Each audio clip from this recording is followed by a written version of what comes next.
95 news speed news కి స్వాగతం. బస్తీ ప్రజల సుస్థి నయం చేయడానికి బస్తీ దవాఖానా ఏర్పాటు చేసి అందుబాటులోకి తెచ్చామని రాష్ట్ర ఆర్థిక వైద్య ఆరోగ్య కుటుంబ సంక్షేమ శాఖ మంత్రి హరీష్ రావు చెప్పారు. సిద్దిపేట పట్టణంలోని 11వ వార్డు కాళ్లకుంట కాలనీలో బస్తీ దవాఖానాను మంత్రి హరీష్ రావు ప్రారంభించారు. దక్షిణ కాశీగా పేరొందిన అలంపూర్ జోగులాంబ బాల బ్రహ్మేశ్వర స్వామి ఆలయాన్ని గిరిజన స్త్రీ శిశు సంక్షేమ శాఖ మంత్రి సత్యవతి రాథోడ్ కుటుంబ సమేతంగా దర్శించుకున్నారు. మిర్యాలగూడ మండలం తడకమళ్ల గ్రామంలో దారుణం చోటు చేసుకుంది. మద్యమత్తులో మన్సూర్ అనే యువకుడు సుధాకర్ అనే యువకుడిని రాడ్డుతో కొట్టి దారుణంగా హతమార్చాడు.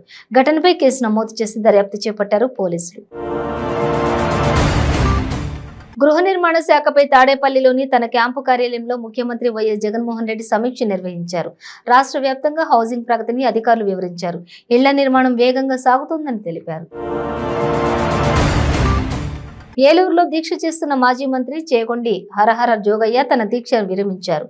దీంతో జోగయ్య అభిమానులు ఊపిరి పీల్చుకున్నారు.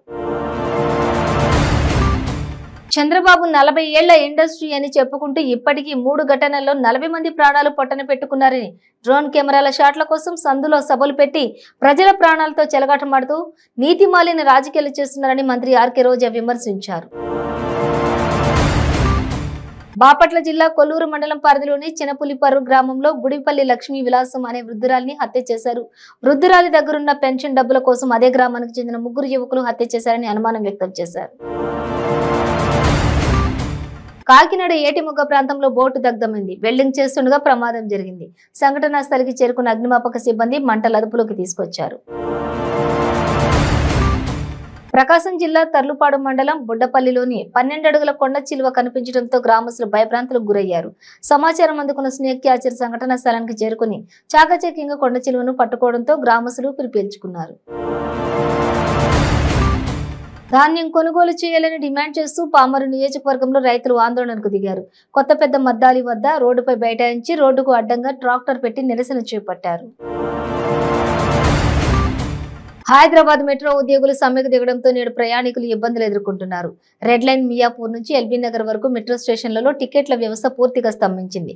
మియాపూర్ నుంచి ఎల్బీ నగర్ వరకు రెడ్ లైన్ టికెటింగ్ ఉద్యోగులు విధులు బహిష్కరణ చేశారు.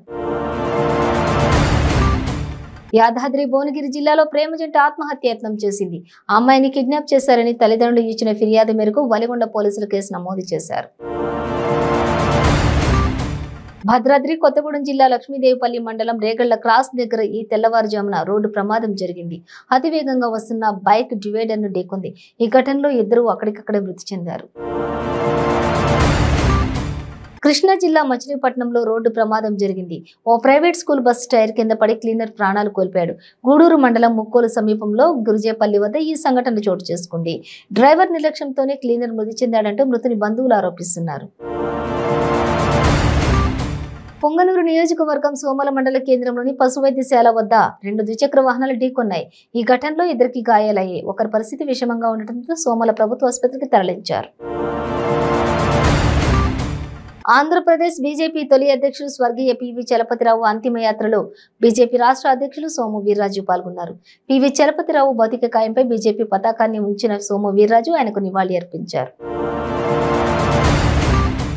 వైకుంఠ ఏకాదశి పర్వదినం పురస్కరించుకుని తిరుమల శ్రీవారిని మహారాష్ట్ర సీఎం ఏక్నాథ్ షిండే దర్శించుకున్నారు. కుటుంబ సమేతంగా మహారాష్ట్ర సీఎం ఏక్నాథ్ షిండే వైకుంఠ ద్వారం గుండా శ్రీ వెంకటేశ్వర స్వామి వారిని దర్శించుకుని మొక్కులు చెల్లించుకున్నారు.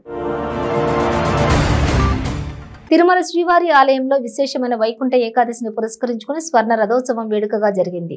ఉదయం 9 గంటల నుండి 11 గంటల మధ్య శ్రీవారి రంగరథం డోలోత్సవాన్ని తిరుమాడ వీధుల్లో నేత్రపర్వంగా నిర్వహించారు. వైకుంఠ ఏకాదశి పర్వదినం పురస్కరించుకుని తిరుమల శ్రీవారిని పలువురు తెలంగాణ ప్రముఖులు దర్శించుకున్నారు. వైకుంఠ ద్వారం గుండా తెలంగాణ మంత్రులు గంగుల కమలాకర్, ఎర్రబెల్లి దయాకర్, మల్లారెడ్డి, శ్రీనివాస్ గౌడ్, దానం నాగేంద్రులు వేర్వేరుగా కుటుంబ సమేతంగా స్వామివారిని దర్శించుకున్నారు.